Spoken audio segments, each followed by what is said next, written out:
Episode 1. The Ugly Immortal Scares the Sacred Ox, Bringing Trouble to Heaven. Iron-Crutch Li had just gone through all kinds of trouble, really gave it his all to rescue his disciple's mother. Feeling proud and pleased, he limped back, light as a feather, to his master's heavenly abode, the celestial palace of Dushan. There sat the Grand Supreme Elder Lord, Lao Jun, stroking his snowy beard, smiling as he watched his scruffy, unreliable disciple return. Seeing that smug, "I've seen the light" look on Li's face, Lao Jun chuckled and nodded. Well, looks like you finally figured something out." Feeling pleased, Lao Jun clapped his hands. "Prepare a feast. Let's welcome my little disciple back in style." An immortal attendants rushed about serving heavenly wine, peaches of immortality, all kinds of divine delicacies. The master and disciple drank merrily into the night, until the moon was high and the stars were sleepy. A few days later, Lao Jun had to leave to visit an old immortal friend far beyond the heavens. With the master gone, only Iron-Crutch Li and a couple of young immortals, who swept the courtyard and tended the stove, were left behind in the palace. Li, who was never one to sit quietly, soon got bored. One day he wandered over to where the sacred blue ox was tied. The moment he laid eyes on that magnificent beast, his thoughts took a mischievous turn. Grinning, he nudged the two immortal kids beside him. "Hey, boys, see that glorious beast? Lao Chun's personal ride. The old man's not home, we've got time to kill. Why don't we take turns riding it? Imagine soaring through the skies on that thing. Beats any cloud you'll ever sit on." The two kids lit up like fireworks. "Great idea. Jade, you're the best." Li grinned wide, showing his crooked teeth, and limped over to undo the ropes and locks. "Come here, little ox. Let your grandpa Li take a ride. But picture this: wild hair, tattered robes, limping, with a face only a mother could run away from. That's Iron-Crutch Li, the blue ox, who'd been peacefully dozing, opened one eye and saw this disheveled, creepy figure reaching for him.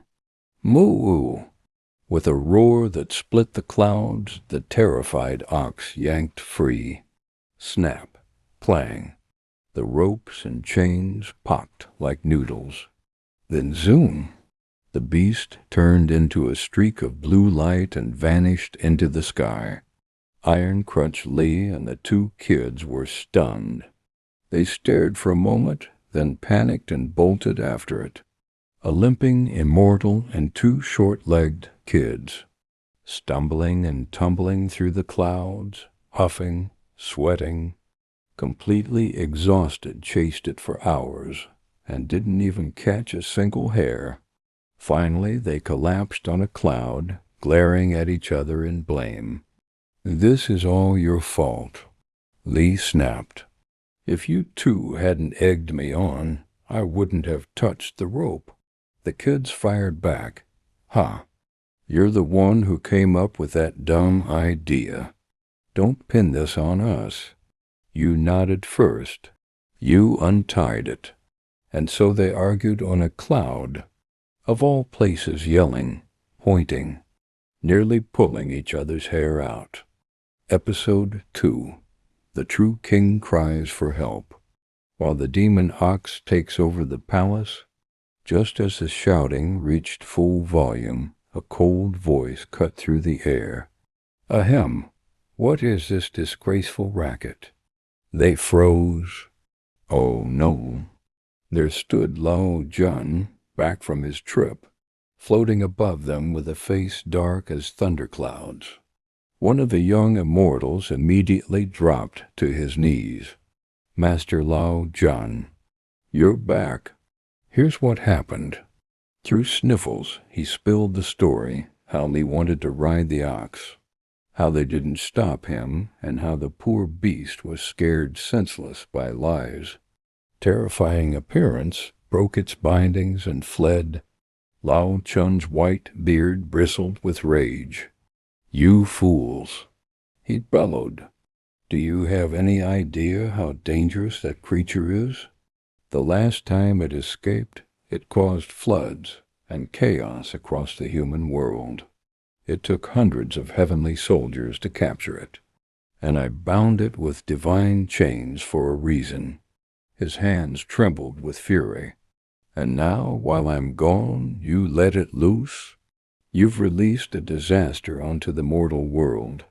He grabbed his dragon-headed staff and whack, whack, gave the two kids a solid smack on their backsides.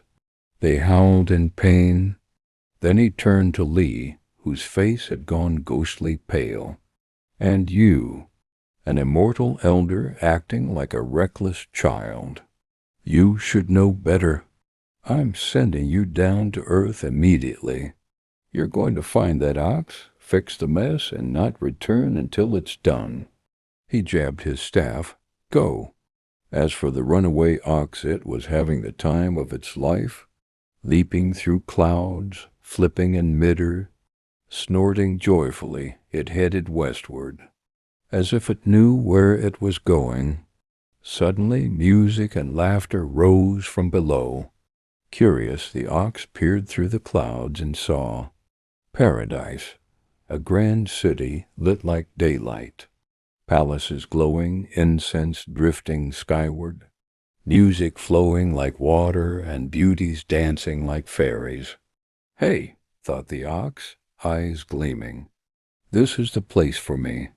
The sacred beast transformed into a wisp of blue smoke and slipped quietly into the royal palace of the great Qin kingdom.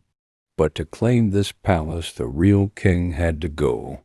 That night, while the king and queen were fast asleep, the ox cast a spell, snatched the king right from his bed, and flung him far away 20 miles out onto a rocky cliff known as Twisted Pine Ridge.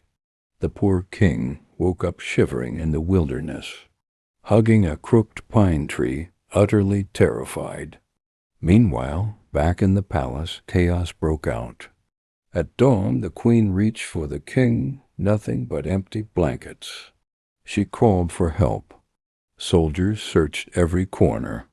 Then thud. Someone dropped from the sky. It was the king, or so it seemed. He stood up, brushed himself off, and barked in a rough voice. I must have been sleepwalking. I'm fine." Back to work. People stared. He looked like the king, sure, but his voice was weird. He walked funny, almost like a drunk ox, but no one dared question it, except the queen. After years of sharing a bed, she knew something was off. Next morning, she gathered the royal ministers and pointed at the impostor, who was casually picking his nose on the throne. "That is not my husband," she said firmly. "That thing is a demon in disguise." The ministers were shocked. Just then, the court astrologer came running in, face pale. "Your Majesty, a demon star is shining bright in the heavens. It points directly to the palace. There is evil among us." Whispers turned to murmurs. People were scared to say it out loud, but they knew it was true. They issued a royal decree. Whoever finds the real king will be rewarded handsomely. As fate would have it, a woodcutter that very morning heard faint cries from the mountain. "Help! I'm the king. A demon threw me here. Somebody save me." He looked up, and there was a man in royal robes clinging to a crooked pine tree. shivering like a leaf. The ministers rushed over with ropes and ladders, carefully rescued the king, who wept with relief. Last night a monster with a bull's head dragged me from my bed and dumped me here. I almost froze to death. He was brought back and told the full story. The queen had been thrown into the cold palace, and the demon was sitting on his throne, causing trouble. The king's eyes flared with rage. "Enough, guards! Ready the troops. We're taking back the palace. Cut that monster into pieces." Episode 3. Demon Ox burns the palace. Prayers rise in the temple of the goddess. At the king's command, the royal guard, the fiercest soldiers in the land, marched out. Weapons gleaming, drums thundering, banners flying. But as they neared the palace gates, Ru-wa-ar, a thunderous voice bellowed from inside. "You dare challenge your grandpa Ox?" Boom! The palace gates exploded outward, and a wave of blazing red fire burst forth, fire that burned anything it touched. The front-line guards were instantly incinerated. Panic spread like wildfire. Screams, stampedes, chaos. Even from a distance, the king and his ministers were singed by the heat. They fled, terrified, to the ancestral temple. "It's hopeless." The king trembled. "This demon breathes fire like it's nothing. No mortal can stop it. Does anyone know of a sage any immortal who can help? Name your price." One old minister stepped forward. It was the prime minister. He knelt and said, "Your Majesty, there is hope. 10 miles from the city stands a temple dedicated to the goddess Juan Niu. She is powerful, and her miracles are many. Earthquakes, floods, demon plagues, she has answered prayers in every crisis. Now the realm is in danger. If your Majesty bathes, fasts, and prays with sincerity, she may intervene and destroy the demon." The king lit up with hope. "Prepare everything. I shall fast, bathe, and personally pray to the goddess."